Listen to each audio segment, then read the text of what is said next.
से गुजरतानी रोज सनम, गली से गुजरतानी रोज सनम,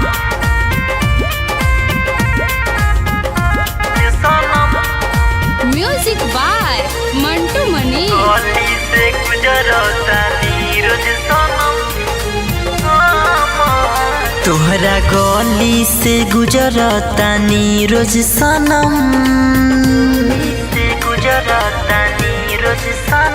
तोहरा गली से गुजरतानी रोज सनम। बाकी एको बार देखलू ना हम के,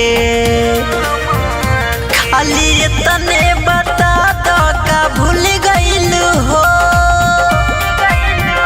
खाली तने बता दो का भूल गइलू हो। कहीं खोजी दवाई जाके गम के, तोहरा गली से गुजरतानी रोज सनम।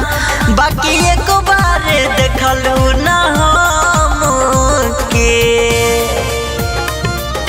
गली से गुजरतानी रोज सनम,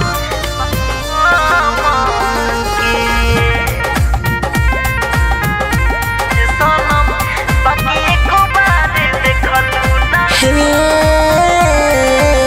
तोहरे पमरी रही तोहरे पागल, बदल में टाइम तोहरा तनिको न लागल,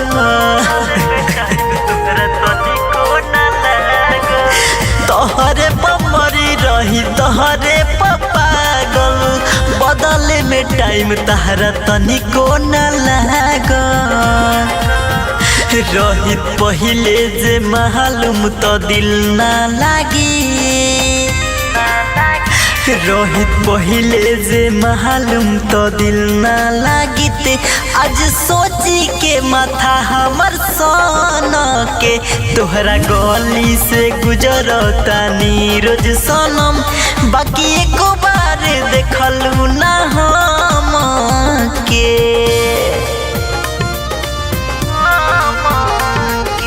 गली से गुजरतानी रोज सनम, mix by Aarohi recording studio.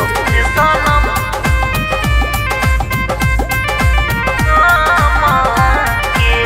Writer Devdas Aman Avneesh हो, अपना सुशील के तू को देलू मिस हो,